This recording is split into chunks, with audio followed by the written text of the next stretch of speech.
The story, as Grandma Josie used to tell it, sitting in a creaking rocking chair on the front porch of her old railroad street home.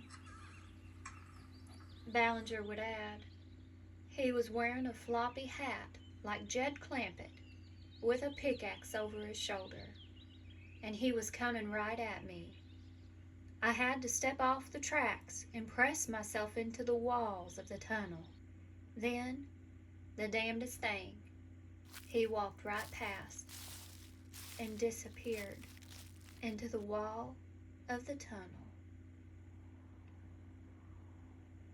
The midnight echoes of Dumont Tunnel.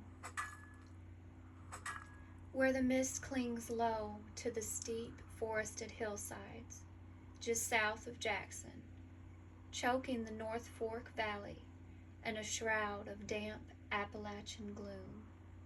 Here cutting straight through the ancient mountain rock of Breathitt County sits the Dumont Tunnel, a dark, gaping maw left behind by an era of ambition, steel, and immense human suffering. To the casual observer, it's merely a forgotten relic of the Louisville and Nashville Railroad's early 20th century push for coal. But ask any local who grew up near the tracks, and they will tell you that the tunnel is never truly empty. A foundation laid in stone and sorrow. The origins of the iron route trace back to the grueling revival efforts of the Kentucky Union Railway. When heavy construction resumed in 1884, the work was backbreaking. Carved out of the stubborn mountainside by using primitive tools, black powder, and a workforce stripped of its humanity. The heavy lifting fell largely upon convict labor, leased out under brutal, unforgiving conditions. Day after day, men toiled in the freezing mud and stifling darkness, driven past the point of exhaustion. The dead who fell to disease, frostbite, or sudden cave-ins were not sent home to their families, while some were hastily buried in unmarked, forgotten graves scattered just beyond the tunnel's portal. Others met a far more gruesome fate.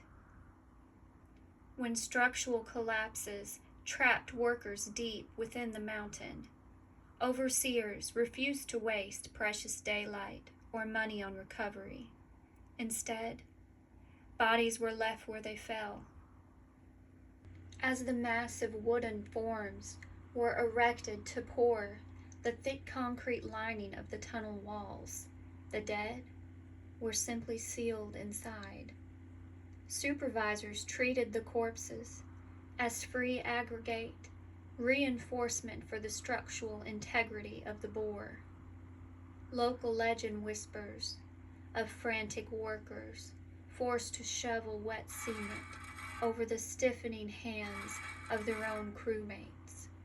In the most horrific rumors, a few men who were badly injured, taking their last breath, were cast directly into the walls to keep the pouring schedule on track. Their final suffocating moments were permanently petrified behind inches of gray stone.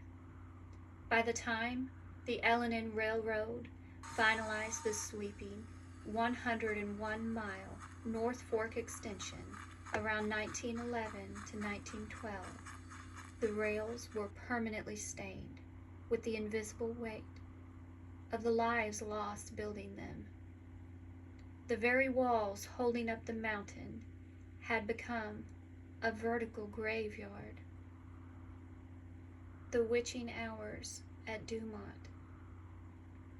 Today the trains no longer rumble through the cut, the tracks left abandoned to the elements, but the tunnel has developed a haunting routine of its own, one that the locals know to respect from a safe distance. As the clock strikes 10:03 p.m., a strange and unsettling phenomenon begins. The old, abandoned telegraph and power wires stretching through the stone bore suddenly come to life. They do not merely sway in the mountain breeze. They begin to vibrate and ring, emitting a sharp metallic hum that cuts through the night air like a telegraph key, tapping out a frantic code. Walk down the old rail grade past 10 o'clock, and you can hear it. A rhythmic, haunting oscillation echoing off the stone walls for 3 hours, stretching all the way until 1:13 a.m. The wires sing their eerie chorus. Old-timers in Breathitt County whisper that it's not the wind, nor stray electrical currents. They claim it is the phantom telegraph of the damned, tapping out final, unheard messages home. Beneath the metallic ringing, those brave enough to listen closely swear they can hear the faint sound of pickaxes striking stubborn rock, muffled groans of exhaustion, and desperate whispered cries for help. Most chillingly, visitors who shine powerful flashlights onto the concrete walls claim to see the faint, calcified outlines of human hands stretching outward beneath the surface. From deep within the solid stone, a rhythmic, frantic scratching can sometimes be heard. The eternal desperate attempts of the entombed trying to claw their way out. When the clock finally strikes past 1:13 a.m., the wires fall abruptly silent, leaving the Dumont tunnel once again to the shadows, waiting for the next night's haunting to begin.